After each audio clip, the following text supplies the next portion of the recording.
Dollar. Dirt and money, no soul. Had to go and get it, ain't no time to kick it. Got a stack and flip for my foes. Dollar. Please tell me you can hear me. Don't turn your back and don't neglect me. Just let me know if you need me. Dollar. Let me watch out for my partners. Keep my money long, get my team strong. Let me run away from my problems. Yo, what's good, original crew, man? We're back. And I'm keeping all that, Jack. We're back on the channel. I don't care what you keep. Back on the channel, man. We got Joker Killer ran over girl to turn her to spaghetti and still has 4,000 fans who want to date him. The world's a strange place. To spaghetti, see? That's what it says. All right, let's check it out. Let's see what it's about. You ready? Mm-hmm. I've just seen his face before, but I do not know like his crimes and all that weird. Bada bing, bada boo. Finding love is not easy, especially when you're competing against 3,900, almost 4,000 other people for the attention of just one person. 4,000 people are writing letters to one man to get him to fall in love with them. You really only have one shot. How do you get his attention? How do you stand out? How do you not be so boring? Maybe some people think I'll include some pictures, but how do you make those stand out? Maybe they're nude. Well, no, because the nude photos, they get flagged, and he's not even going to be able to read them. Hundreds of people have already tried, and sure enough, they've been flagged for being, quote, inappropriate. But how else are they supposed to stand out? Do you just write what you're thinking straight onto the page? I think I can change you. I know you've been hurt, but I'll be with you. I can see the pain in your eyes. I know you feel sorry. It's kind of like The Bachelor. Everybody is fighting for this one man's affections. Who's going to come out on top? Who is he going to pick? Only this man is not The Bachelor. He's a killer. He has committed double homicide. He killed 2 people in cold blood and has gone viral on TikTok for being hot. They call him the Deadpool killer, the Joker. People want to be his Harley Quinn. And now thousands of people from all over the world are writing to him, believing that they can be the ones to change him. Make a killer go good again. This is the case of Wade Wilson. What you shushing me for? I couldn't hear it. She said make him go good again. Motherfucker don't look like he ever been good.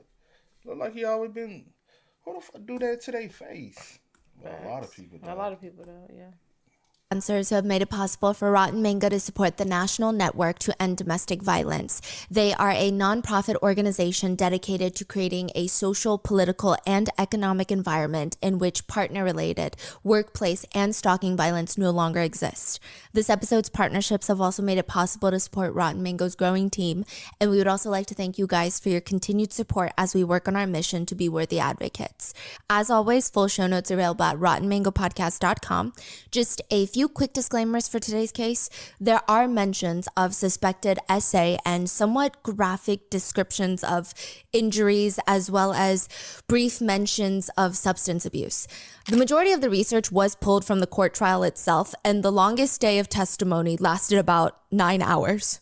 Just for one of the days. So for the purpose of time, as always, some statements have been condensed. With that being said, let's get into it. Monday mornings are usually for regrets and headaches. The weekend is over, everything is back to reality, and it's not a good feeling. It's not great. In Fort Myers, Florida, Mila, she's freaking out. Her car was basically stolen from the bar last night, from the Buddha bar. Her $80,000 car is now gone. Stephanie, another resident, she can't get in contact with her best friend Christine that she went to the Buddha bar last night with. What is a Buddha bar? It's like a club called the Buddha Bar. Yeah. Jason, another resident, is at work. He's hungover. He's exhausted. And then all of a sudden the doors open. Police walk in and they want to talk to him about, what did you see at the Buddha Bar last night? And Wade, 25-year-old Wade Wilson, is standing in line Monday. Damn, he do not. Damn. Morning at this print shop. It's like where you can buy those giant prints, like printed storefront posters or art prints. He's standing in line behind another customer who's already being helped by the owner of this print shop. And it seems like both the customer and the owner that's behind the counter, They keep glancing at Wade. They keep looking at him and acting like he's not there, acting like they don't see him or the condition that he's in, because this man is shirtless. He's also shoeless, missing a couple of teeth, and he's got blood smeared like all over his torso. Just he's covered in blood. What do you mean missing a couple of teeth? Like his front tooth? A few teeth are knocked out. He's waiting for his turn to talk to the owner because he needs to tell him what the hell happened at the Buddha bar last night. Sunday night at the Buddha bar in Florida is probably the perfect time for someone who wants to be at a bar. You get to enjoy the live music and dance and drink, but it's not as packed as every Friday, Thursday, even Saturday. You don't want to be shoulder to shoulder with people in this sweaty, humid room. It's busy, but it's not overly crowded. You actually get to socialize with some of the people there. It's not the craziest crowd, which is perfect for Mila. She just wants to have a little bit of a low-key night. Mila walks into the Buddha bar, maybe 10:30 p.m. She has this thing, okay? Mila has this thing where she never brings a purse with her. She likes to be hands-free. Her phone, her work phone, she's got 2 phones, her business cards, her wallet, her keys, everything goes into her pockets. She just stuffs it in there. And if it doesn't fit into her pockets, she usually has somebody with her that has bigger pockets than her, like her boyfriend, Wade. She gives him the keys to her $80,000 Dodge Hellcat. It's like a muscle car. He has the keys to her $80,000 Dodge Hellcat in his pocket, and the two start partying it up at the bar. So Mila is dating Wade Yes. Wilson? Yes, and she's at the bar with him, and he's got the keys to her car. Now, outside the bar, Amy just pulls into the parking lot, and she sees this sleek gray Hellcat parked outside. She's like, that's perfect. That's my best friend Mila's car, which means Mila's inside. Amy's here to see Mila. She grabs her bag, gets out the car, and she starts walking in. She's known Mila for maybe 10 years now. And this is the kind of friendship where it appears they don't really see each other too often. And when they do, it's like no time has passed. They hadn't seen each other in a really long time at this point when Mila and Amy decide, let's meet up at the Buddha bar. How about Sunday night? I mean, it's kind of the perfect night. I want to introduce you to my new boyfriend, Wade. And you live like a mile away from the bar, so it's perfect. Amy lives a mile away from the bar. So she shows up to the bar. It's going to be a fun night. And she's trying to find Mila in this crowded, loud, Mila! And next to Mila is her boyfriend. The one that she's been talking about so often. The one that Amy's supposed to meet. And the first thing that Amy notices is this guy is tall. This guy is probably 6'6". He's tall. And next to Mila, he looks even taller considering she's what, 5'2"? She's tiny. He also seems nice. He seems charming even. Wade Wilson, nice to meet you. Oh, Amy, nice to meet you too. The three of them, they grab drinks, they're hanging out, they're dancing. And then it happens. This is the one thing that every friend who goes out with couples, they dread. The couple starts fighting. They start arguing and the whole energy just goes south. It's sour. They're arguing at the bar because they just want to do different things. Wade wants to leave the bar right now and go to a guy friend's house and maybe do a little bit of drugs. Mila, she doesn't want to do any of that. It's Sunday night. She wants to go home early. She'd rather either stay here at the Buddha bar, enjoy the music, dance like they agreed to do, or just go home at this point. She doesn't want to continue the night at somebody else's house, and she doesn't even know this person. And what is she supposed to do? Sit there and watch them do drugs? She just wants to go home. They're going back and forth, back and forth. Nobody wants to budge. Mila's like, I've told you at least 3 times that I don't want to go over there. Please stop pushing it. Besides, this bar is about to close. It's nearly 2 in the morning. I think we should call it a night. The two step away from each other to cool off. And Amy's trying to stick by Mila's side. Maybe let's just head out, get some fresh air. I'm sure he's going to join us outside. And once he gets outside, maybe he'll change his mind. Maybe he'll be like, you know what, babe? Yeah, you're right. Let's go home. They walk outside the bar and they hear a car engine rev and crack. And then they see a car speeding away. That's Amy's looking at the car. She's looking at Mila. She looks back at the car. Isn't that your car? Wade, Mila's boyfriend, had taken Mila's keys to her $80,000 car and had just driven off. Stranded his girlfriend at the Buddha bar. At the same bar, there are 2 other girls that have no relation to Mila and Amy, or at least not yet, Stephanie and Christine. Just like Mila and Amy, Stephanie and Christine have been friends for a really long time, and they're just trying to enjoy their Sunday night before the work week starts. The girls are about to leave when a man jumps in front of Stephanie. Oh my gosh. Oh, sorry. I was just wondering, who's your friend? He kind of cocks his head towards Christine, who looks up at him. Hi, I'm Junior. Oh, this is my friend Christine. Stephanie's a little bit confused. Christine reaches out her hand, shakes Junior's. Christine, nice to meet you.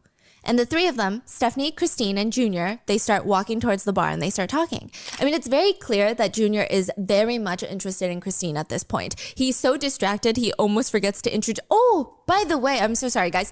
Meet Jason, everyone. Jason, this is Stephanie, and this is Christine.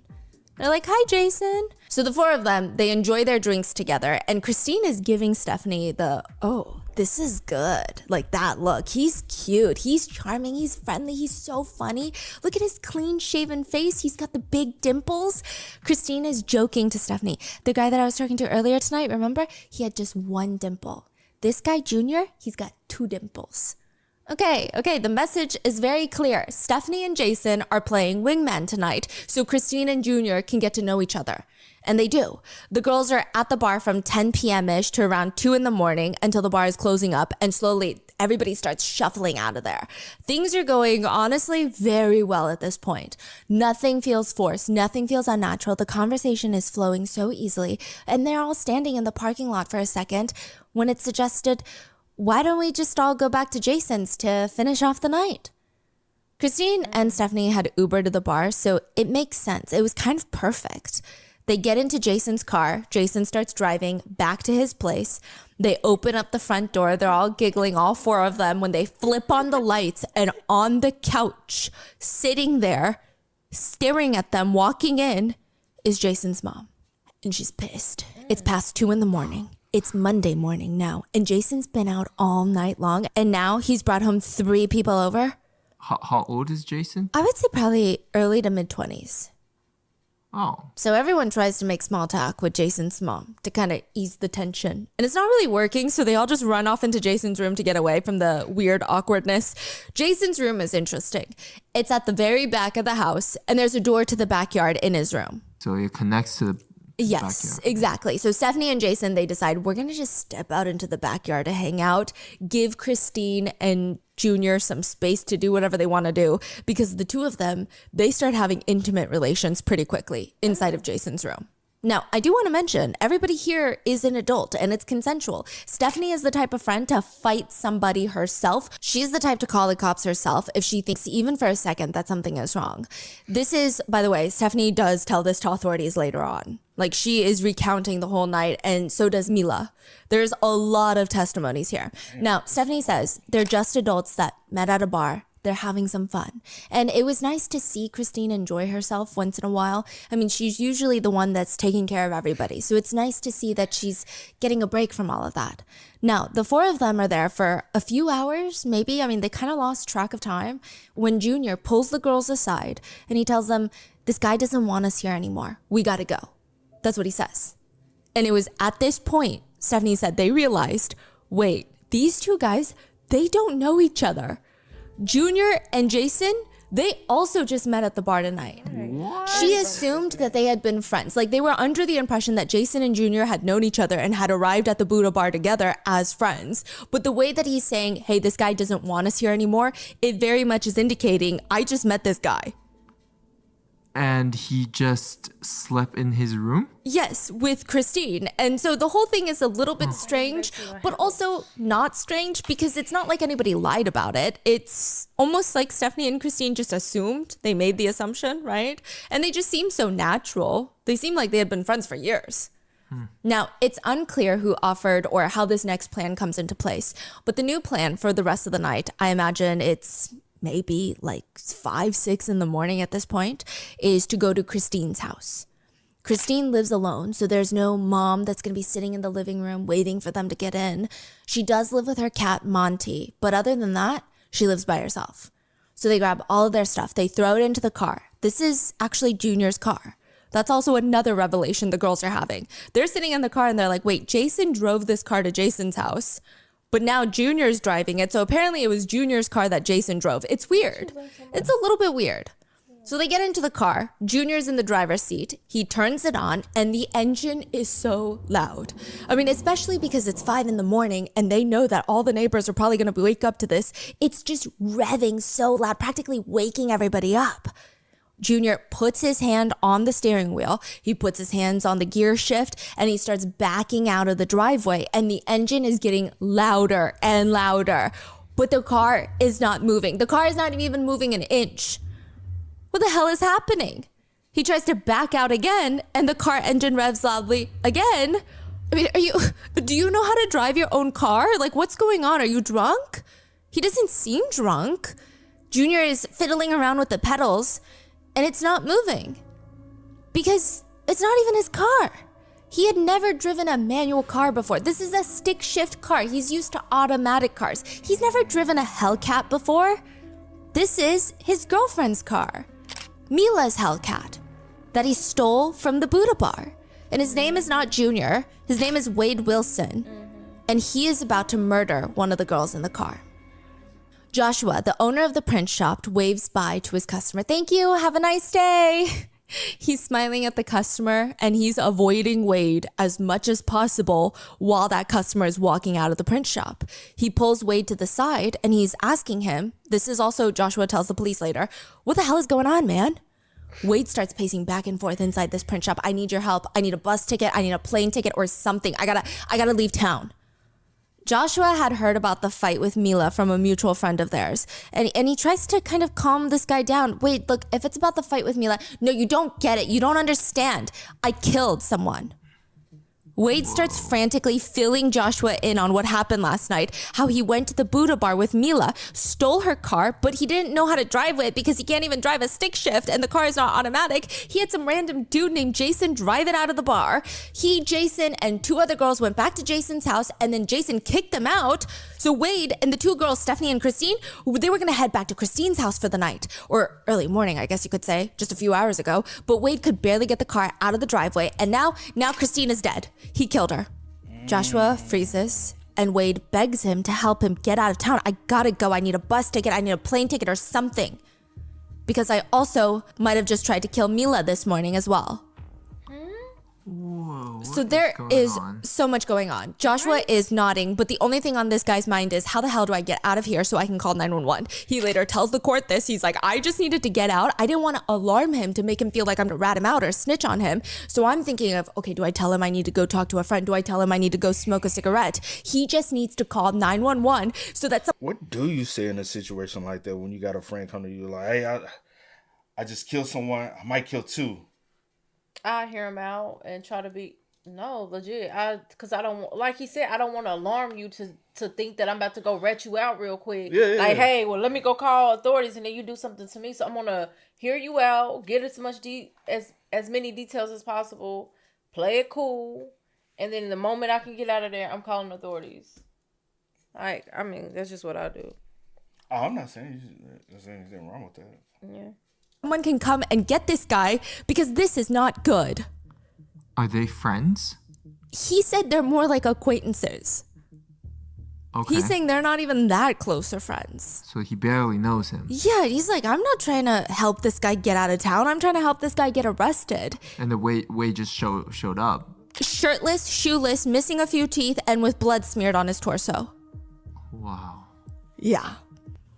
Let me ask you something. How well did you know Mr. Wilson? I didn't know him very well. He was an employee at a friend of mine, marina in Conch Key, and Down in the Keys. down in the Keys, and I've only met him maybe a handful of times before that. Mila's also not having the best morning either. Not the best Monday morning. This is before Wade goes to Joshua's print shop. This is early in the morning. She wakes up on Amy's couch. This is the friend that was at the bar with her. And she's staring at the ceiling, probably contemplating her life right now, okay? Contemplating how she got here. How her boyfriend Wade just abandoned her at the bar last night, essentially stole her car, and the past 6 months of her life were a living hell. Wade was probably the world's worst boyfriend for the past half year of Mila's life. Within a few weeks of dating, she had already called the police on him multiple times. He had physically assaulted her multiple times. One time, Wade apparently got very upset at Mila for these text messages that she had on her phone. It's unclear what the messages entailed or what the contents were, but they're both in the car and he's driving, blowing up on her, and she doesn't like where this is headed. So she ends up trying to get out of the car, just trying to create some distance between those two. He runs after her, ripping off her skirt.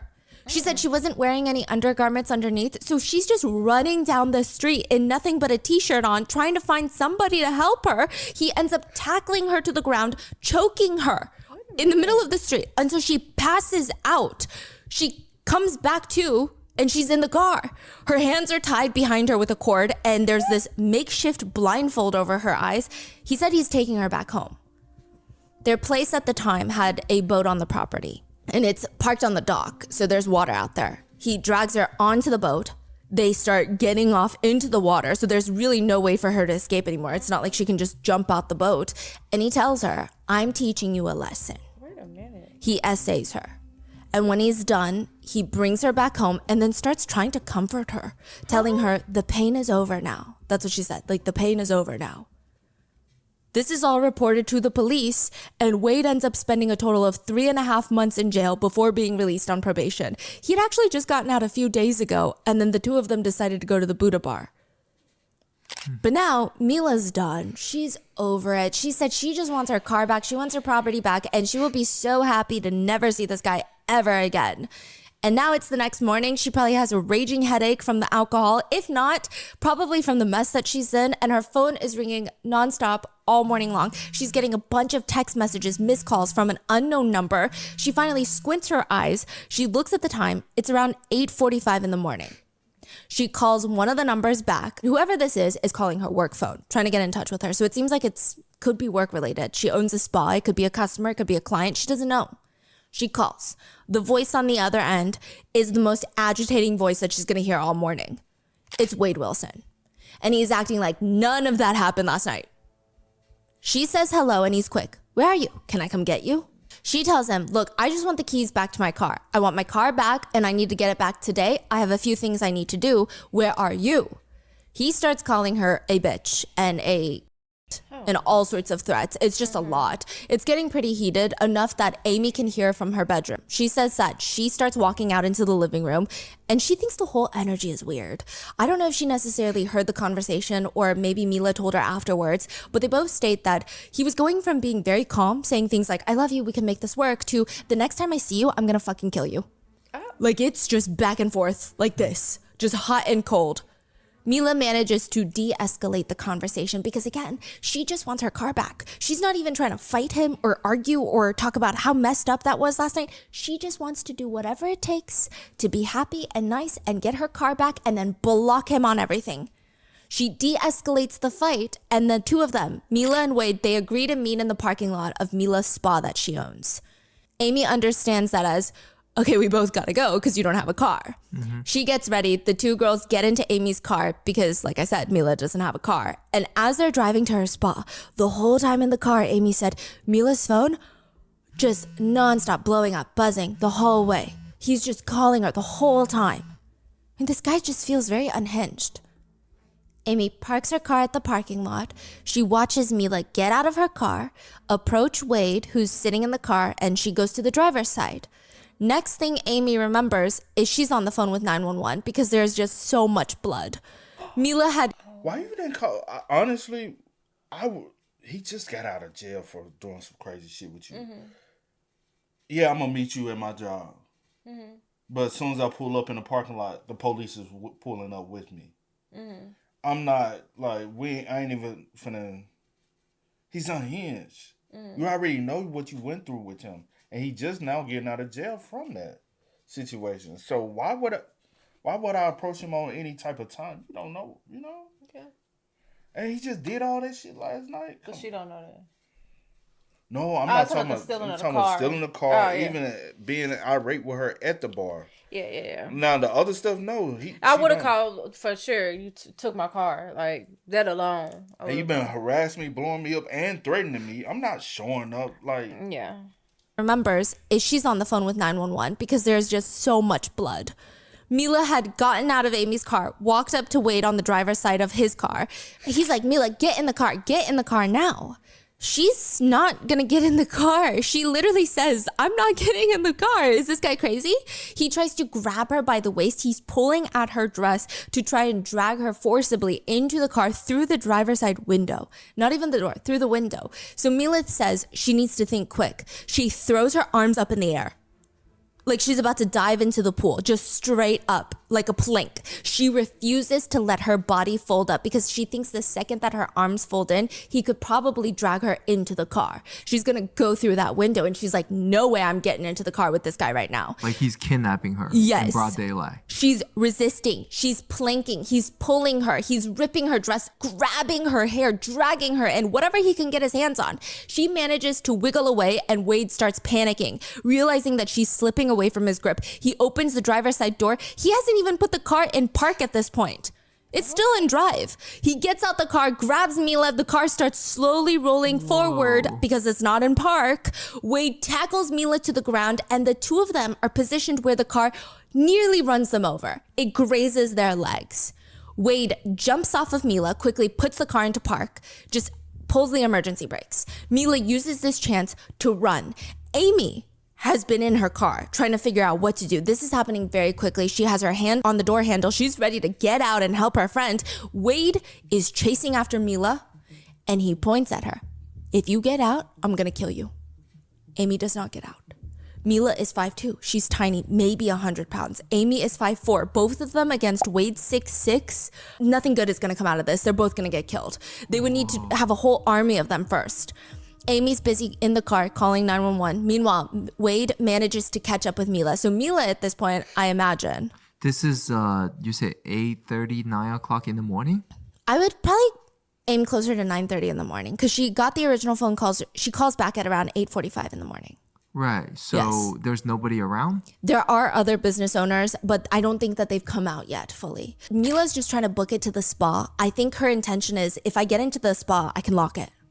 I'll be safe. I mean, I'm hiding somewhere. Because I don't know if she knows which businesses are open at this point inside of this little retail shopping plaza or which ones are going to open the door for her. Now, Amy can see all of this. Mila is holding onto the stair railing at one point, quote, like a monkey trying to hold on. He just keeps ripping her more and more, trying to drag her into the spa. So now he wants to take her into her spa. Mila says she knows that if the two of them are...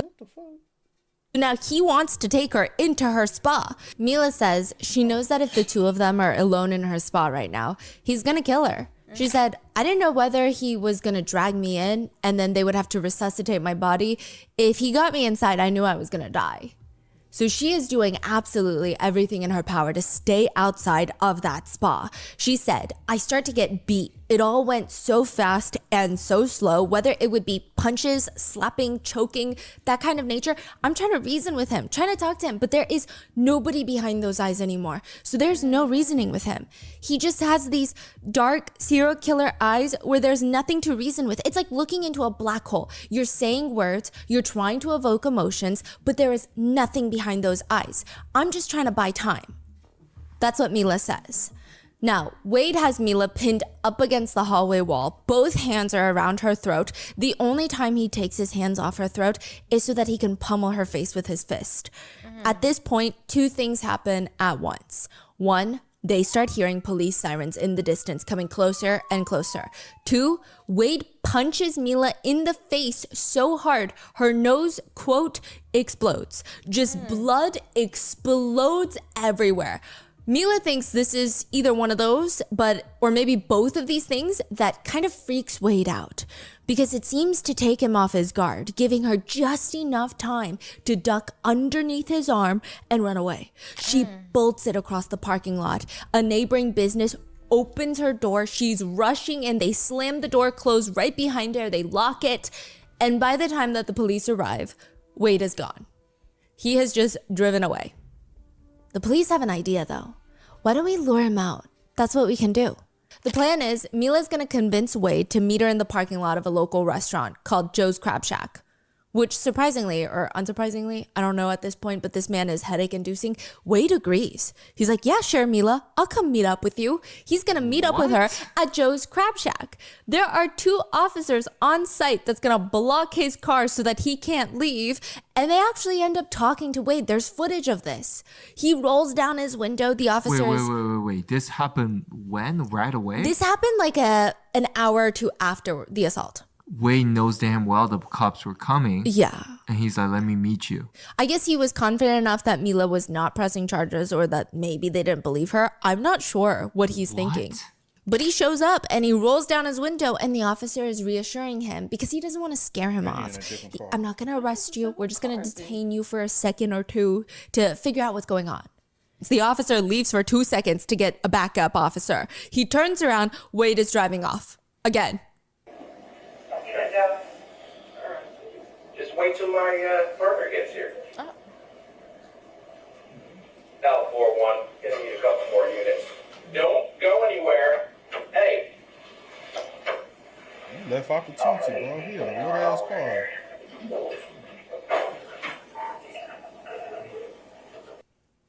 Like 1 second he's there, the next second he's not there. He drove off from the Buddha bar in the Hellcat, he drove away from the spot, and now he's driving away from Joe's Crab Shack. And the police are confused. Where the hell is this guy going next? They don't have to wait too long to find out because soon enough they get a 911 call from the owner of a local print store, Joshua. The call was along the lines of, hello, I have a friend of mine who came in here with blood covered all over him. He said he killed somebody. His name is Wade Wilson. And I told him I was going to go smoke a cigarette and I would be right back, but I'm calling you. The police are now standing in the parking lot of the print shop. It's a very busy day. Wade is long gone. And once again, this is when is that again? October 2019. Shop. It's a very busy day. Wade is long gone. And once again, this is the police's 3rd time missing him this morning. He's gone. But this time he left them a little something. The car. The car is parked in the parking lot. The car that he drove to the print shop. The car that they're staring at, though, is not Mila's car. It's not the Hellcat. It's a black Nissan. And they know that this is not registered to Wade either. So it's not Wade's car. It's not Mila's car. So the question is, then whose car is this? The police officer puts his face up to the window and he's pretty much like cupping his hand so he can see better inside. And he decides, we gotta open this car. We gotta break into the car because there is blood inside. There might be someone in the trunk. That is what the officers believe. Whoa. Stephanie was at work when she gets a call. This is Monday, the day after Buddha Bar. She gets a call from the police and Stephanie is Christine's friend. They were the ones that were at Jason's. Right. Okay, yes. But they knew Wade as Junior.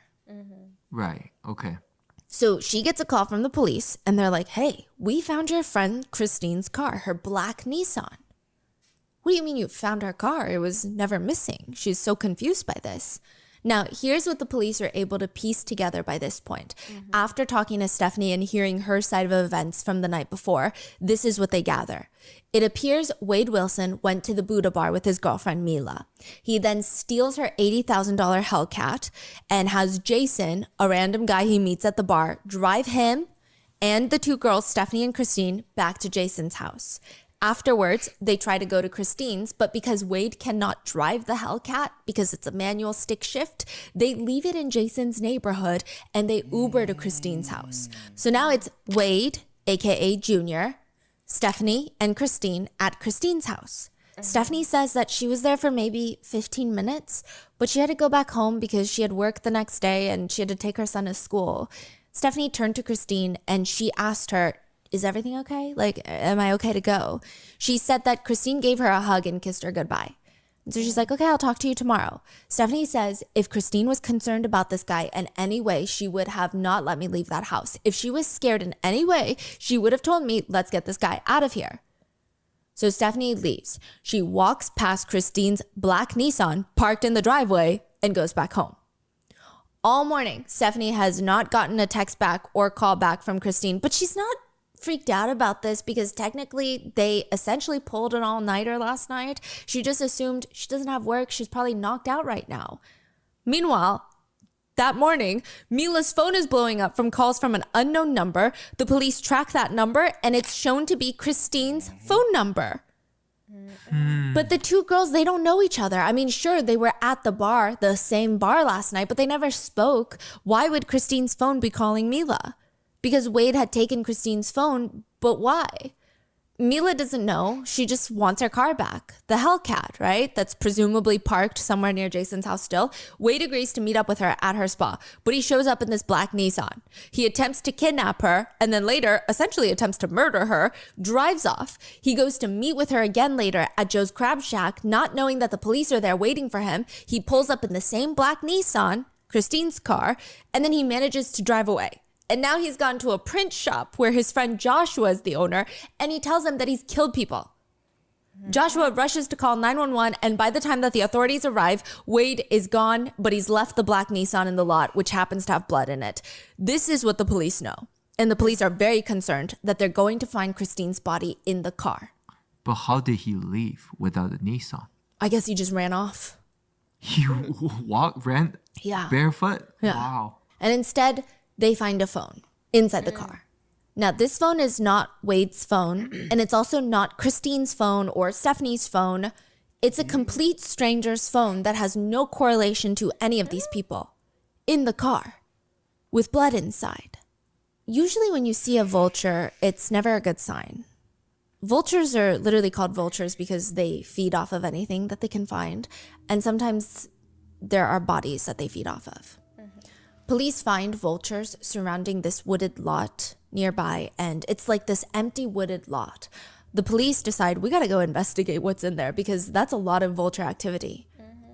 They walk in and they search the place, and they find a woman's body. One of her fingers and nasal bones were fractured. She had injuries all over on both sides of her body, bruising up and down her arms, her hands. Her ribs were broken, as well as the hyoid bone in the neck. Her name is Diane Ruiz, and Wade Wilson had just recently killed her. Wade is sitting in the living room of this nice empty house. This is after the print shop.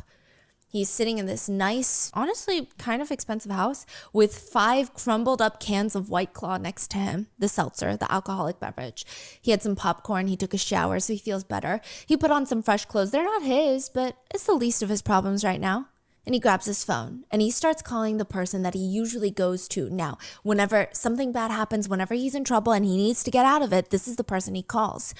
Wade had never been that close with his biological dad. In fact, he only recently saw his biological dad for the first time, 7 years before all of this? Wade is 25. He met him for the first time when he was 18. For all of Wade's childhood, he had been living with his adoptive parents. His biological parents had been 14 and 15 when they got pregnant with Wade. They just weren't in the situation to take care of him, so he gets adopted by a family that went to church with the mom, with the biological mom. They already had 2 daughters. They're of the age where they can really take care of a full family, and they think, let's bring Wade into our family and make it a family of, 5. For 13 years, it works. Wade is a very active member of their family. He's always spending time with them. He's spending time with his 2 sisters. And it's actually when he turns 13, the family starts figuring out something is very different about Wade. It starts off with these smaller things. One time, Wade's sister was giving him a haircut, but because he was wearing this hoodie, it just keeps getting in the way of making sure that the hair is even in the back. And she asks him, can you take off the hoodie? Which he does. But as he's taking it off, she notices something incredibly alarming. He's wearing a t-shirt underneath, and he had stapled his t-shirt to his skin. He had stapled the arms of his t-shirt to his arm, the sleeves of his t-shirt to his arm. There's just staples in his skin. Nobody knows why, but I think everyone can agree that's very alarming behavior. Regardless, Wade reaches out to his biological dad when he's 18 years old. And the two of them, they've been trying for the past 7 years to have some kind of relationship. It's a little bit hard to do when the only time that they've really seen each other is once. And Wade only ever calls his biological dad Steven whenever he's in trouble or he needs money. Kind of like now. His biological dad, Steven, picks up and he's like, what's going on? Wade sounds really frantic, like he's about to lose it. And he keeps repeating to his dad that he did something that he can't take back. And he's in big, big trouble. He needs help leaving town. There's 2 people who can't be here anymore. That's how he puts it. Because he killed them. He's a killer. That's what he tells him. Wade's dad does not believe him.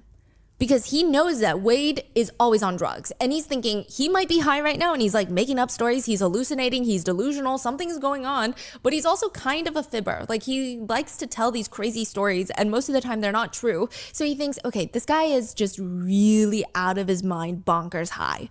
But Wade keeps calling him throughout the rest of the night, giving his dad more details on what's going on. He just told me, he did something. There was 2 people gone that would not be back. He said, I'm a killer. I just told him to call me back. I just thought it was another story, Finally, at 10 p.m. that night, so almost 24 hours after the Buddha bar, Monday night, he starts telling his dad in detail about how he went home with a girl named Christine from the Buddha bar. They hung out, and after she fell asleep, he got on top of her and he, quote, I choked that bitch. What? He stated that he stayed in Christine's house for a little bit longer afterwards with her dead body, and then eventually he decides, I should probably dispose of her body. He grabs blankets, clothes, and he rolls her up inside the blanket, like almost how you would roll up a rug, sandwiches her, and the thought was initially he was going to put her into the trunk of her car. But he couldn't lift her. He told his dad that he thought rigor mortis had already set in, so it was making her body very stiff, and he thinks that's why he couldn't place her in the trunk. So he just leaves her in the apartment, takes her car, and leaves. The dad is periodically asking questions like, why would you do that, Wade? I don't understand. Why would you do that? And he says, I don't know, Dad. I don't know why I did it. I just wanted to do it.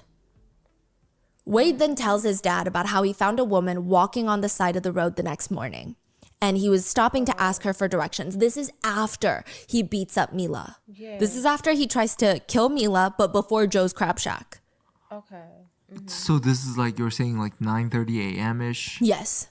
He finds a woman on the side of the road and he stops to ask her for directions. Somehow he manages to get this woman into the car, whether it was by pure physical force or manipulation, I don't know. He strangles her, finds a place to dispose of her body, drags her out of the car, and then he realizes she's not dead. So he gets into the car and runs her over, quote, until she looked like spaghetti.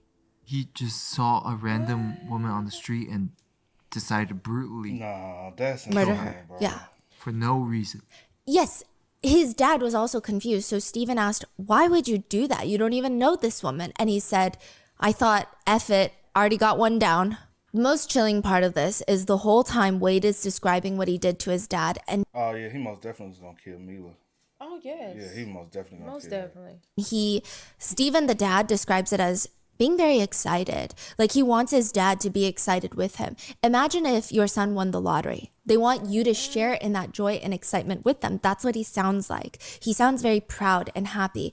When he talked about these 2 people who are no longer with us and that he was a killer, did he show any type of remorse? No, ma'am. But he also needs his dad's help right now to get away with this. Help him run. Get him out of town. Steven, Wade's dad, is quiet for a moment before he says, okay, give me your address. I'll send you an Uber.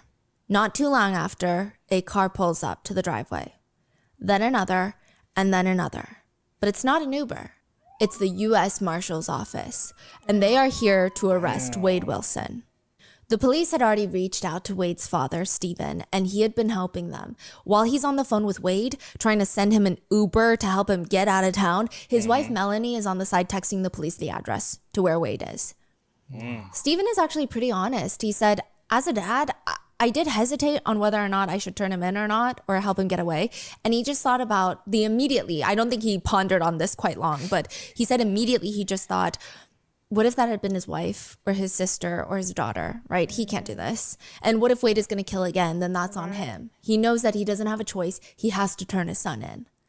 And where was Wade? You say He had broken into a random person's house in a suburban neighborhood, and he was drinking 5 White Claws, eating popcorn, taking a shower, and wearing the homeowner's clothes.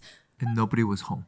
they had recently just gone to Ohio. So this is like their second home. I believe they were on a flight to Ohio when this was happening. So they had just left. Wow.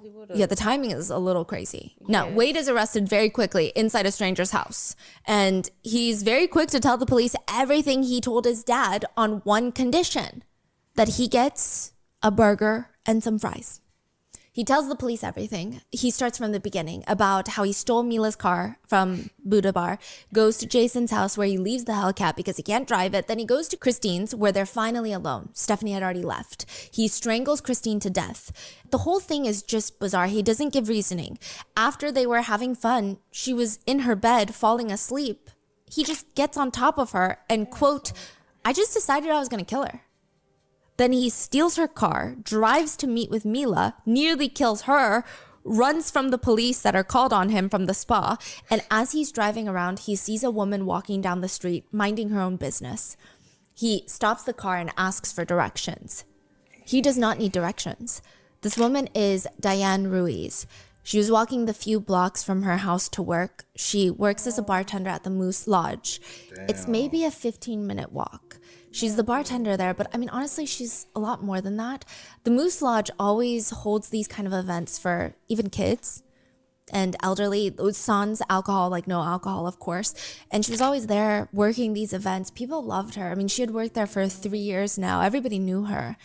Whether he convinced her that he truly had no idea and it would just be so much easier if she could just get in the car for 2 seconds and help him down the street, or whether he forcibly dragged her into the car, or perhaps he told her, thank you so much for helping me. I can just drop you off at work since it's on the way. I don't know. I personally think that he forcibly dragged Diane into the car. He doesn't state that. He says that she willingly got into the car, but I disagree. Somehow Diane is in this man's car. He starts choking her while he's driving, and his head is on a swivel. He says that he's just looking for a place to dispose of Diane's body now. He stops near this empty wooded lot, drags her out, and realizes she's still breathing. He lays her body on the ground and he gets into the car and starts driving forward, backward, forward, backward, forward, backward. And a neighbor even testifies. Whoa. A couple was eating breakfast that morning and they had looked outside and they saw this random black Nissan just driving back and forth in one place over and over and over again, and then eventually drove off. And they didn't think anything of it until a little while later, there's crime scene tape everywhere. You were kidding me, and they didn't see the body. No. Wow. He said, I wonder, like I'm taking myself back, right? He was adopted, right? And then at 13, he started showing different signs of whatever that was going through. When did he find out he was adopted? Because a lot of things he's doing is showing signs that he has an issue with women, right? Even his aggressive nature towards all these women. And you hear that he has reconnected at 18 with his father, and they have whatever relationship, but we haven't heard anything just yet about his relationship with his mom. And I wonder, does he have resentment towards women because of his mom? You know what I'm saying? Does he feel like my mom abandoned me as such a, like, abandoned me and never had a relationship with me? And I wonder, growing up, did he, like, at what age did he find out that, hey, I'm adopted? Or that he really never knew who his mom was, and then later on found out, oh, it's this person I was going to church with this whole time that was my mom. And, you know, and so, because that could have... Those are good questions. Like, that could be like a triggering factor to cause him to... I'm not trying to excuse anything at all, but I'm just trying to understand his mind point of view, because he has such this, like, rage towards women. And I wonder, like, because eventually it was going to, like, get worse and worse and worse. And then, like, also in my mind, I was like also thinking, like, what was his, like, day-to-day life? You know what I'm saying? Like, what did he do? Or was he also really with Mila because he possibly wanted to use her for what she could offer? Because she has this nice car, she has her own business. He's just 25. But, and then I was like, when he get all the face tattoos? Did he get all that in I prison? was wondering. I was like, when the photos were out, when were those? Yeah. And then the photos with. I'm like, that's a lot. Because it sounds like he came home from jail. He wasn't even out that long and went right back to Mila because he needed somebody to live off of. I don't know, bro. That's just crazy shit. No. Wow. He said, quote, I ran over her until she looked like spaghetti. That's insane. And then he just leaves. And the authorities, I mean, they have the same questions as Wade's dad. Why would you do that? And he just tells the investigator, quote, it came across my mind to just murder. Just kill, kill, kill. He says, it was just like, you know what? I've already done it once. I'm going to do it again. It came across my mind to just murder, murder, murder. Just kill, kill, kill. He said that he could also sense Diane's fear, and that made him want to kill her. He said she really wanted out of the car bad at this point, and I could tell. I can sense her fear. I'm like a lion, you know, and you're the prey. I can sense it. They can't get away from me, even if they wanted to. I'm too strong. I don't look strong, maybe, necessarily, but I can, believe it or not. I'm not trying to be mean, but I could take either of you two down.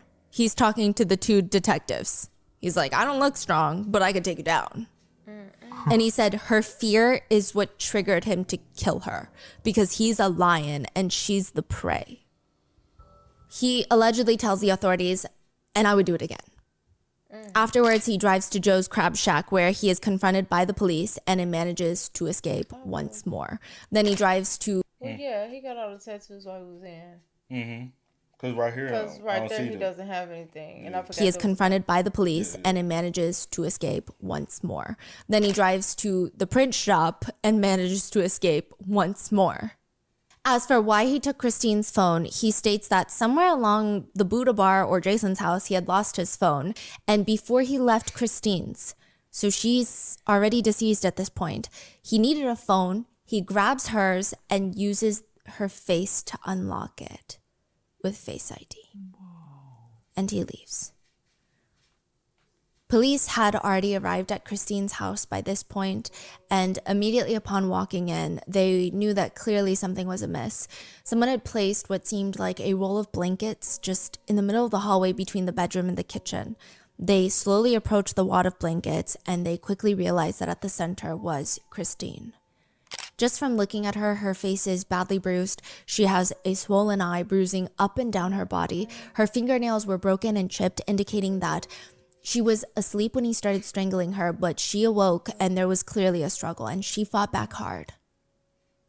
And what's crazy is this isn't even the first time that the police had known about Wade Wilson. A few months before the murders, there was another situation. Kelly did not know Wade Wilson. Kelly is another woman, but she knew Stephen Wilson, not his dad, okay? But that was her boyfriend that she had been living with for the past 6 months. They start living together 2018, but the incident takes place February 2019, and the murders are October 2019. So they start maybe dating a year before the murders. Kelly and Steven are full on living together when she finds some weird things in the house. It's like this weird glass contraption. It's obviously not hers, so it's got to be Steven's. And she doesn't straight up ask Steven about it because maybe she just has an inkling that he's going to lie to her.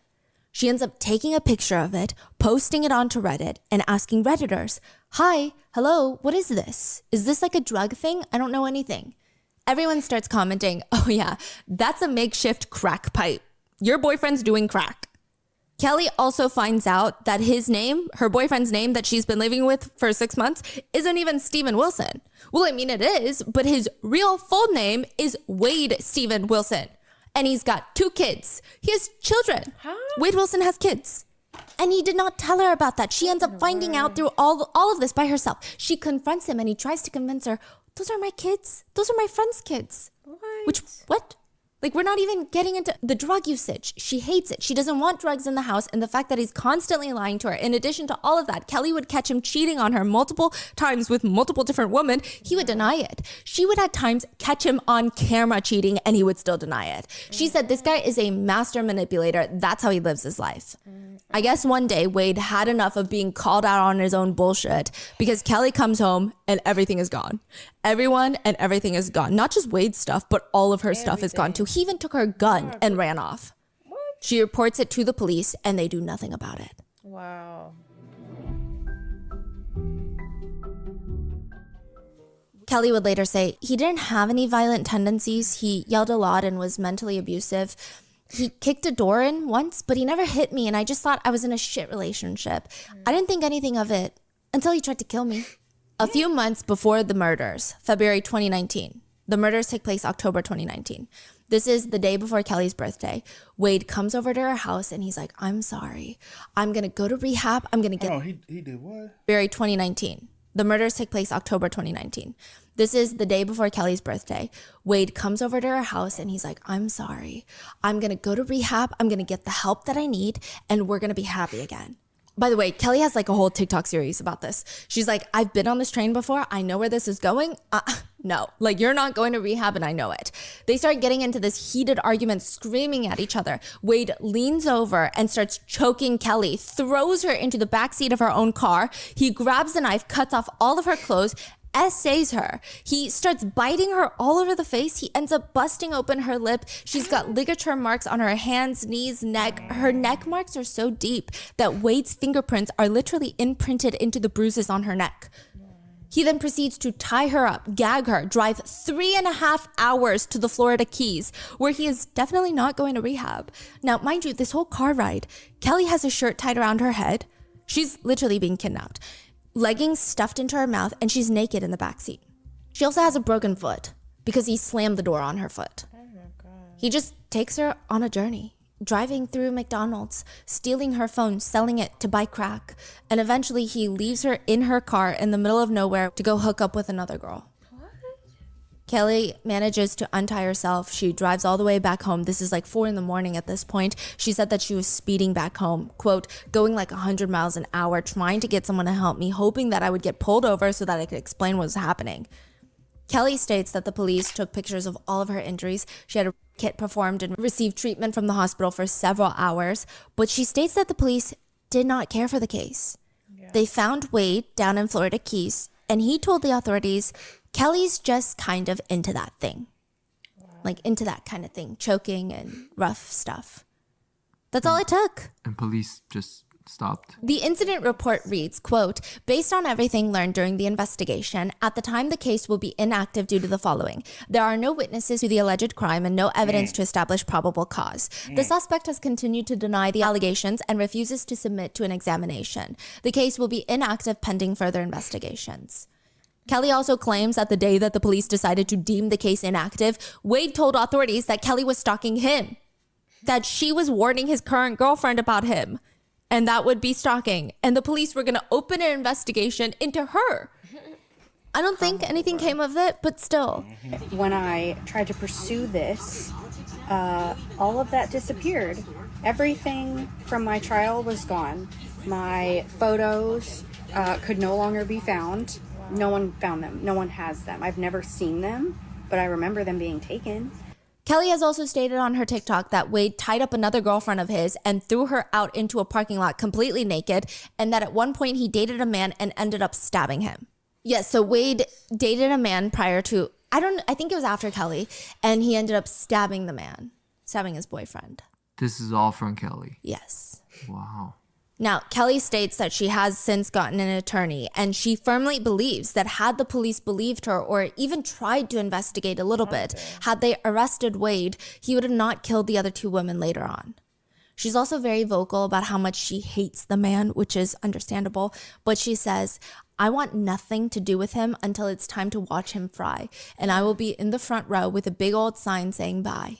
Yeah, fry as in executed. What is certifiably frightening is the fact that when Kelly shared her story on TikTok after Wade Wilson's arrest, after he was already going viral on TikTok for being hot, okay, people commented on her video, well, you're a 3 and he's a 10. Wow. After her traumatic story of being kidnapped and essayed by a now convicted killer, and how perhaps if the police had listened to her, none of this would have happened, there were some people still focused on the fact that they believe he's more conventionally attractive. I really hope that these netizens are not 18 or registered to vote in the US this upcoming election, because I'm terrified. Now, some people on TikTok seem to excuse double homicide for the pure fact that they like this man's face tattoos. It's kind of wild. That is why Wade Wilson is going viral on TikTok. They keep playing his court videos with the Joker quotes overlaid or the Joker audio overlaid. One TikTok is of him in court, and there's audio of the Joker's voice from the movies saying, "Remember this. Nobody watches you harder than the people who don't like you. So give them a show they'll never forget." It's like fan edits, right? Yes, he's on trial for double homicide. There's also this one moment in court where I don't know why he's doing this, but he's kind of placing both of his hands and sliding them over his frontal pants area. And the comments are genuinely thirsting over this move. They love his hand placement. And when someone tells them, hey, this is actually insane, they say, we don't like what he did, but we just like his face tattoos. And see, I have a problem with that. Let us have a full rundown of some of his tattoos and their meanings, shall we? Okay. Even after some of these people have been told what the tattoos mean, they still don't care though. I'm just gonna preface that. He has the word live tattooed on his fingers, L-I-V-E. He has TTG tattooed on the right side of his forehead, which allegedly stands for time to go or train to go, as in ready to fight. He has bred for war tattooed in big letters under his chin, again, as in ready to fight, ready for war. He has the letters NMM on his left jaw. That the meaning seems a bit more up in the air, but some people believe that it's a reference to Deadpool, the Marvel character. Wait, what's the tattoo? N as in Nancy, M as in mom, M as in mom. So that's the tattoo that Wade Wilson is the Deadpool's name in the movie. So they share the same name. Yes, and that's why some people call him the Deadpool killer right now, especially because the new Deadpool 3 came out around the same time that his verdict came out. And yeah, it's just the timing is horrendous. Now, Deadpool's alter ego is Wade Wilson, and Deadpool actually gets M-Day tattooed on his body for the day that the mutants lost their power. So some people think it's a reference to his name being Deadpool, but it's very unclear. Around his eye, he has the words, "Why so serious?" which is likely a reference to Heath Ledger's iconic line in 2008's The Dark Knight as the Joker. And then he has the words, "Ha ha ha," tattooed underneath. He also has a wannabe Glasgow smile tattooed onto his face, which is, you know, where the Joker has his lips cut to his ears. He has it tattooed though. So it's not a real cut, it's a tattoo.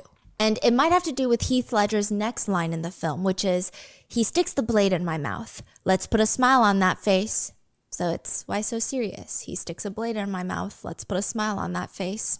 He also has the number 14 on the right side of his neck, which is a white supremacist mantra that stands for the 14 words they live by, which is, we must secure the existence of our people and a future for white children. He has the number 88 tattooed on his neck next to the 14, which is the numeric code for the 8th letter of the alphabet, aka H. So 88 would be HH, and for white supremacists, it stands for Hail Hitler. And the combination of the numeric codes 14 and 88 is typically a very white supremacist number. He also has 2 Nazi symbols, one under his right eye. Yeah, in case you're like, well, no, the 1488 could mean something else. Maybe it's January 4th, 1988. No, he has a Nazi symbol under his right eye and another one on his scalp. But a lot of the times the one on his scalp is hidden by his hair. It's huge. It takes up like half of the right side of his scalp. Now, the thing is, when he went to the Buddha bar in 2019, when he committed these murders, he did not have any face tattoos. Otherwise, I don't think Mila would have dated him. I don't think Christine would have given him the time of day. Yeah. I don't think Diane would have even stopped momentarily to help give him directions. I mean, you see one Nazi symbol on the face, you're running. But he didn't have any of these tattoos on his face in 2019 or in his mugshot. He wasn't allowed on bail. So how did he suddenly show up to court with these tattoos all over his face? October 2020, almost exactly a year after the murders, Wade has been sitting in prison waiting for this upcoming trial. He was obviously denied bail. And that is when a little note gets slipped underneath a different cell door. The note reads along the lines of, "I'm here for 2 murders, but I'm going to leave around 1 or 2 a.m. There's also an address. This is where I want to be picked up." It seems like an arrangement of sorts. What do you mean you're leaving at 1 or 2 in the morning? This is prison. You don't just get to leave when you want to leave. A man named Curtis in the cell picks up the note and he smirks. Message received. I mean, for Curtis, not for Curtis's cellmate who's sitting there like, what do these people think we're doing? This is not an episode of Prison Break. He goes to the guards, tells them what he saw, Everything. He tells them from start to finish. The guards stormed the entire cell block, full lockdown in pod 1. And sure enough, in one of the cells, the glass on the window had been cracked. Side note, the window is too tall for anyone to actually climb through, but the metal stool that was bolted onto the ground was also found to have been pried off. Someone had ripped it off from the ground. So whoever did this, they're determined to get out, but not smart. Wait. So, what does that mean? So they Okay, broke the window is window? really tall. So there's no way that anyone, even someone 6'6", could get through the window unless they have some sort of leverage. But the furniture in cells are usually bolted to the ground because of that reason. Someone had pried off a metal stool that's bolted to the ground. So they can step on it. Yes, they ripped it off so that they can step on it. Wow. They're determined, but they're not smart, because even if you get that window cracked open, it's so small. Like, they make them small for a reason. Yeah. It's not going to fit an average male body through it, let alone a 6'6" dude. Additionally, even after the window, you're still talking about multiple layers of barbed wire, guards with guns, security, alarm trigger, CCTV. I guess we'll never know if they had a whole plan to outsmart any of that, because both Wade and his cellmate are caught. They're charged with attempted prison escape and criminal mischief. I mean, side note, the whole time Wade is in prison waiting for his trial, he is just overall a mess. He keeps reaching out to news networks to talk about what happened, and each time he would just change his story. First, he stated Christine was alive and well when he left her house, and that Diane was the one that asked him for a ride, and that he dropped her off at a bus stop. Are you guilty of those murders? Did you commit those murders concerning Christine Melton and Diane Ruiz? No, ma'am, I did not commit these murders, and I'm innocent. I did not, no, ma'am. April of 2023, Wade was caught running an El Chapo wannabe scheme in prison. He was charged with attempted trafficking of crystal meth inside a prison. He also snitched on another inmate of his who was trying to kill the mother of his child.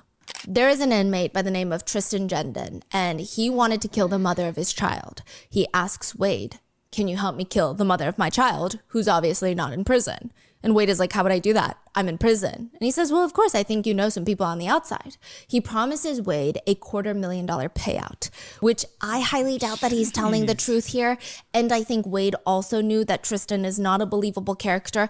Tristan even wrote this letter for Wade detailing how he's going to get paid. He literally writes the evidence. He writes, "Next plan involves going to funeral home and crocking my pop's safe open to extract drug money and hit money for Valerie. ADT security pin to disarm system is blank. Garage door code is blank. Easy ass in and out, and you can open safe with diamond blade demolition saw.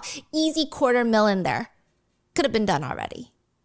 Yeah, Wade wasn't buying it because he goes straight to the prison guards and snitches on him. He says, "People would accept 100,000, 200,000, surely, but I'm not that type of person. I don't know her personally whatsoever from a can of paint, but it doesn't matter. She's a person." No way. I think that he knew he wasn't going to get paid. I think that he knew that he didn't have anyone on the outside to do this, and he was going to use this to his advantage to make himself look like a moral person. But it's just all very transparent what he's trying to do here, no? Yeah.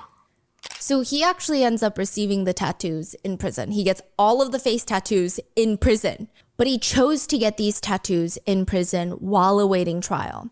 Now, obviously, these new prison face tattoos are not going to do him any favors during the trial. His attorneys motioned to let Wade change his appearance for the trial, aka, "Can we please let him get a haircut, get some suits, and clean up his face tattoos, whether it's covering them up with makeup or something?"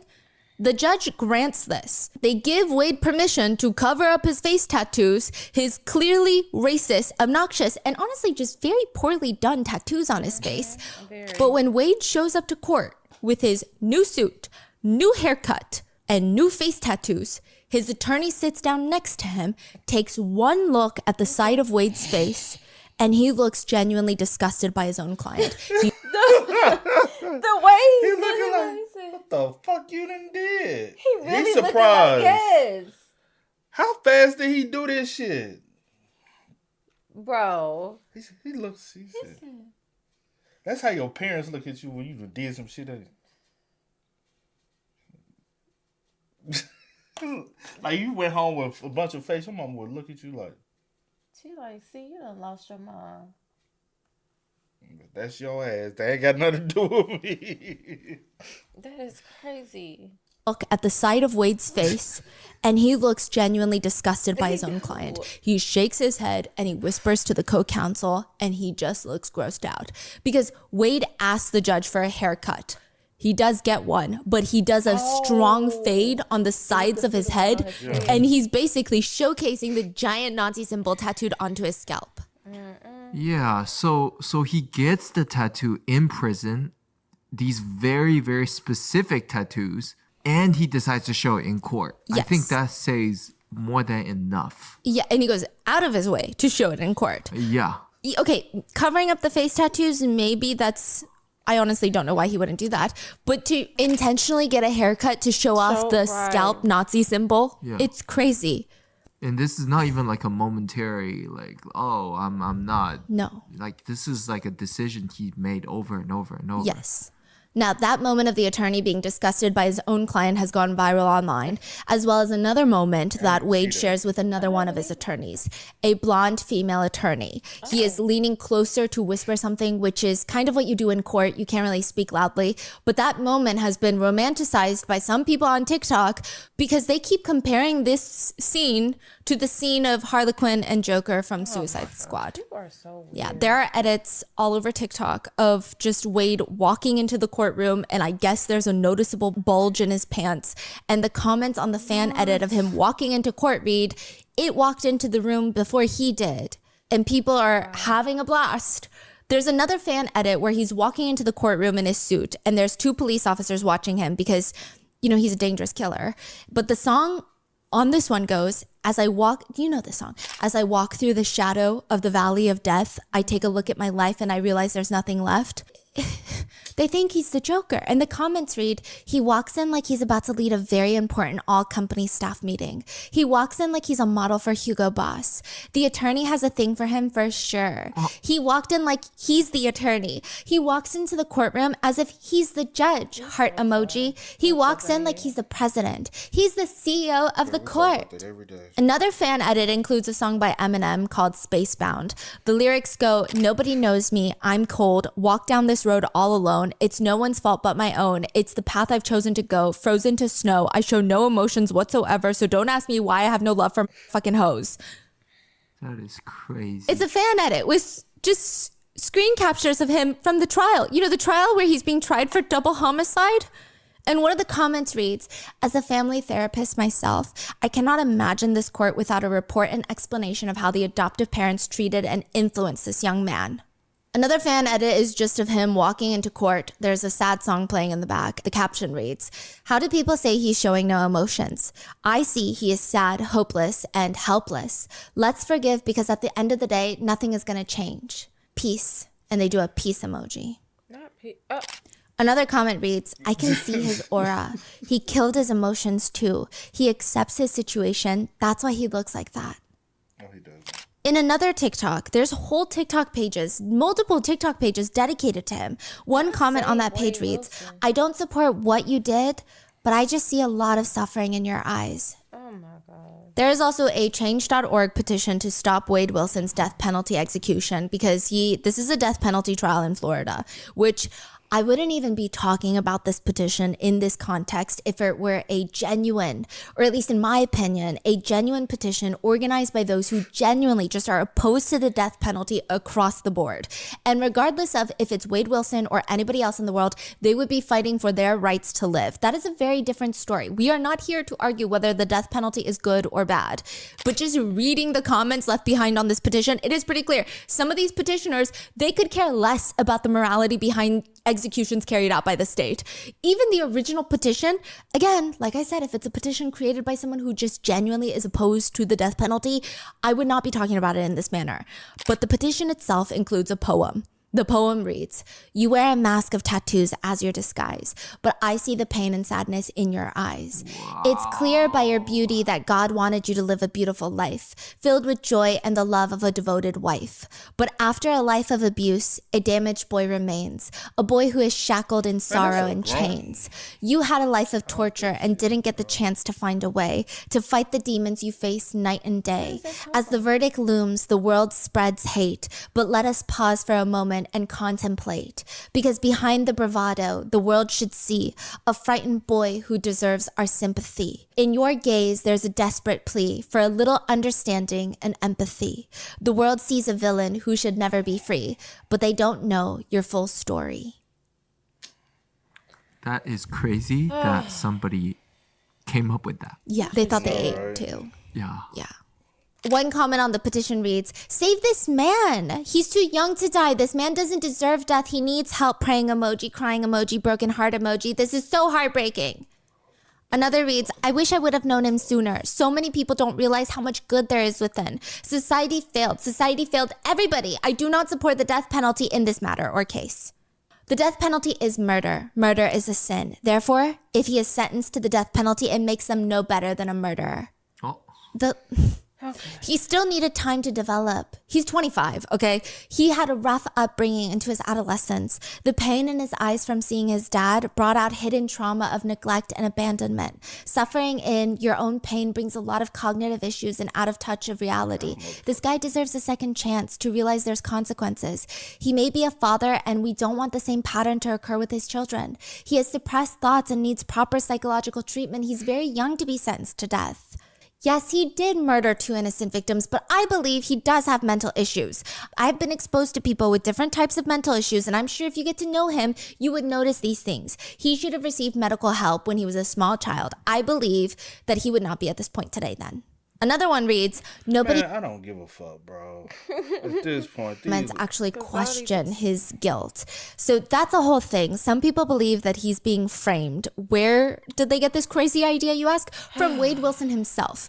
In 2020, the year after his initial arrest, he told a news station that he had been involved with some very shady people in the past, like really shady. They were traffickers, trafficking syndicates. They trafficked all sorts of commodities, drugs, humans. He used to manage the product, aka he used to groom women for them, manipulate the women into becoming victims, and then he wanted out. He was like, "My soul needs to heal, basically. I need to get out." And they said, "No, you're never getting out." And he said, "No, I must." And they framed him for the murders. A man is guilty until proved innocent, and he is not guilty until proved innocent. And the thing about it is that I don't, I'm just a man sitting in jail, and I'm being slandered, I'm being talked down to, I'm being put on a very bad place. I'm being put in a very bad place, and it's not fair to me. I have a family, I have 2 children. So because of that, one comment in the change.org petition reads, "There are too many holes in this story. You know how many people got locked up and are not actually guilty? Imagine putting someone to death and they weren't guilty. I believe he's covering for someone." Man, I don't give a fuck about these stupid ass people, bro. Like, fuck they slow ass, bro. What are we talking about? Like, be happy and find God, even if it's locked. Interest in those who commit crimes. It usually manifests in those who believe that they can change someone, that someone is so evil and is so willing to kill, but they will go to the ends of the earth to, I guess, protect the ones that they love, that only they can heal the inner child of the killer and nurture them. They think that they're living in their own dark romance novel, but no, you're living in a true crime documentary because you're going to be next. Like, I don't know how else to put it. And I know some people consider this case a book talk case because there were some people on book talk that were, I guess, romanticizing it as a dark romance. But none of the book talk guys would do this. I mean, if you read a dark romance book, I don't think that they don't do stuff like this. It's just bizarre. There are people even writing letters to the judge that read, "If you look past his tattoos to his face structure since being in prison and..." His face structure, bitch, y'all. Let me just hear that letter real quick. Fuck these foes, bro. I don't give a fuck about these peanut brain, low IQ, incest ass motherfuckers, bro. Yeah. Mm-hmm. Like, god damn, bro. Medicated, he's healthier. His face is fuller compared to his booking picture, his mugshot, where his face is gaunt, pale, and he looks unhealthy. He didn't look. He's been healthier since being in prison. So in this healthy state of mind, he is fully committed to the white supremacist tattoos on his face. I mean, I feel like the argument is not being proven here. Again, we're talking about the white supremacist Wade Wilson. Not only is his face a walking racist poster board, Right. but he's part of the prison gang Unforgiven. It is the largest white supremacist prison gang in Florida. Meanwhile, Christine and Diane are gone, and I don't think that they've publicly stated anything about seeing these TikToks that have been made about Wade Wilson, and I don't even think that's something that we could be able to comprehend the amount of anger, or I don't know exactly what the word would be if they were to stumble upon them. But Christine lived alone with her cat Monty. Monty was actually a fixture in a lot of the crime scene photos. The jury and the court had seen him in a lot of the pictures, and they just called him the fat cat because after Christine's very vicious murder, after the police arrived at the apartment, after CSI came to take pictures, through all of that, Monty refused to leave Christine's side. So that is why he is in a lot of the crime scene photos.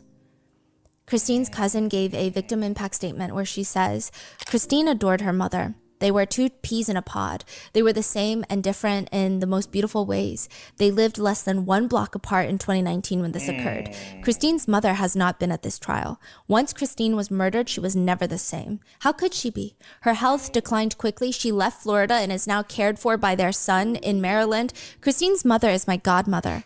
When she left Florida, she made me promise to see this trial through, and I have kept that promise. We all have. We have sat through graphic testimony and heard all the positively gruesome details of how our girl met our end, and I sit here today and I listen because that's what Christine would have done. She would have sacrificed her sanity to see justice done, and so I have done the same. Losing Christine has been like loving Christine. It has changed the courses of our lives forever. Losing someone to murder is foul and vicious and soul crushing, and with one exception, and she looks straight at Wade and he looks straight back at her. She says, with one exception, I would not wish it on my worst enemy. With one exception, I would not wish it on my worst enemy. The prosecution has won this trial, but I assure you, the family, friends, and loved ones of Christine Ann Melton have only lost. Zane Romero was 11 when his father died, and he was 14 when his mother Diane was murdered. Wade Wilson orphaned a child. Now in court, Zane is 19. I mean, he's barely an adult, but he's somehow brave enough to stand in front of his mother's killer. He tells the court, "My name is Zane Romero. I'm a 19-year-old college student going for my bachelor's in graphic design. I am Diane Ruiz's youngest child. I was 14 when she passed. I was just starting my freshman year of high school, and she was so excited to see me grow up and so proud of what I was growing into. She supported me in all my dreams and only tried to help and uplift me when I was taking on new risks and challenges.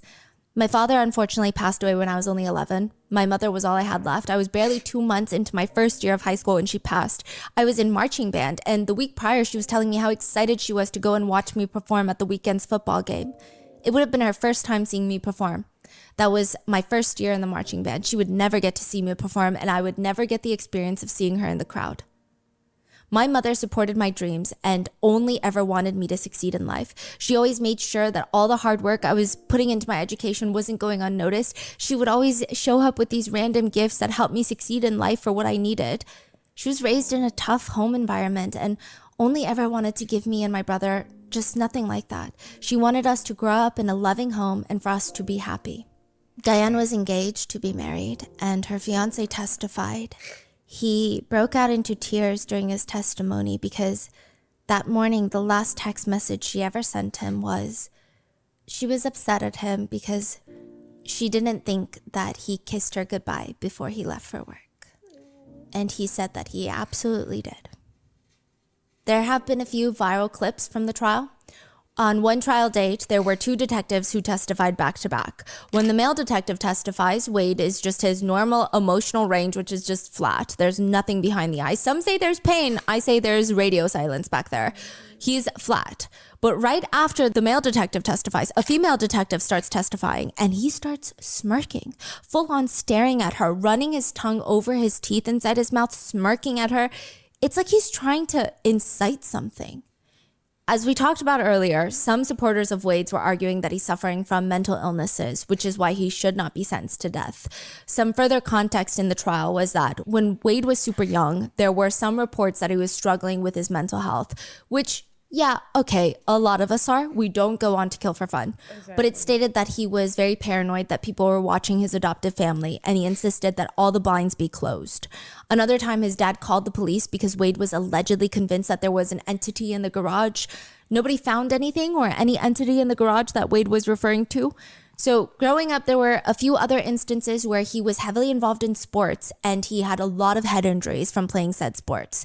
It's said that it resulted in a concussion a couple of times. There's also arguments that that's where his problems began, that he started doing drugs afterwards. And even at 20 years old, he was in a car accident where he suffered from a concussion when his car hit a tree. Now, during the trial, of course, his attorneys try to argue this is why he's not well in the head. This is why he did what he did. But CT scans showed no abnormalities in his brain. It is argued that they should have gotten MRIs, which are a lot more detailed, like screen grabs, I guess you could say, of the brain, snaps. But prison records show that he's been diagnosed with multiple different conditions, including depression, anxiety, bipolar disorder, schizophrenia, and antisocial personality disorder, which again, many people have been, and they don't kill anybody. Multiple doctors were called in to analyze Wade and testify later on the stand. They do agree that he has significant frontal lobe impairment, which would affect his executive functioning and decision-making as well as impulse control. And he also likely suffers from some sort of mental disorder, but so do a lot of people, and they don't kill anybody.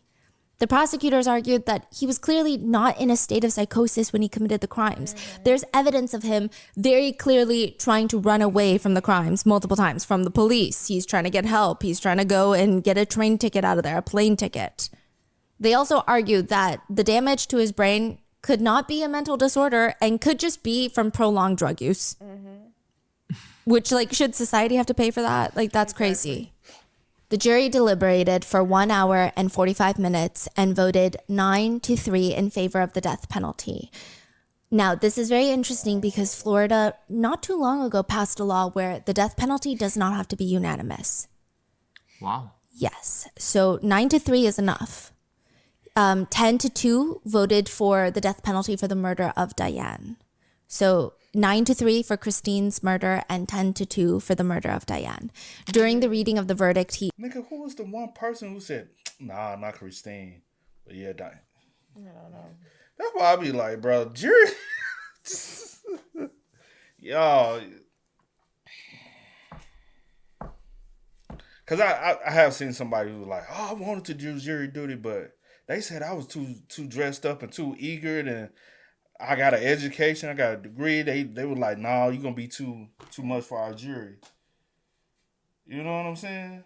Then the ones that you be like, you need to get yourself up out of jury duty because I don't think you're going to be able to. They be wanting their ass. is completely emotionless. Like, he had more emotions when the female detective was testifying.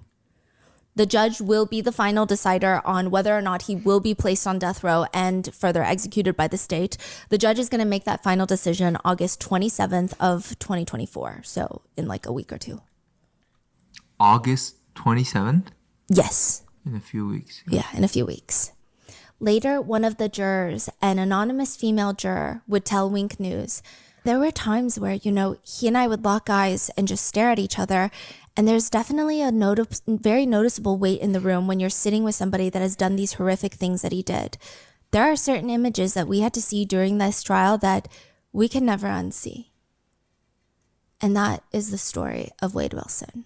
And how almost he's gotten over 4,000 letters at this point, I'm sure. 4,000 letters, yeah. Digital letters, physical letters, nude photos that have been flagged. Almost 200 nude photos that the prison guards were like, yeah, we're not going to let this through. Wow. People genuinely think that they can change him.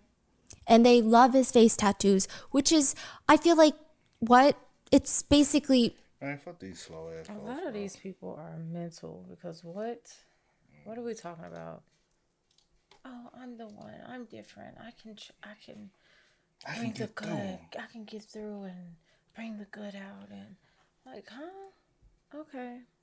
Anywho. But rest in peace to Christine and Diane. Yeah, that was a lot. That was a lot. Y'all spam us up, man. Let us know y'all thoughts about it for us in the comments down below for us. But until next time, y'all know how it go, man. I do go by the name DJ New Kid. This is Sierra Nicole. We are. Kid and C. We out. Go and get it, ain't no time to kick it. Gotta stack a flip for my foes. Dollar, dollar, dollar, dollar.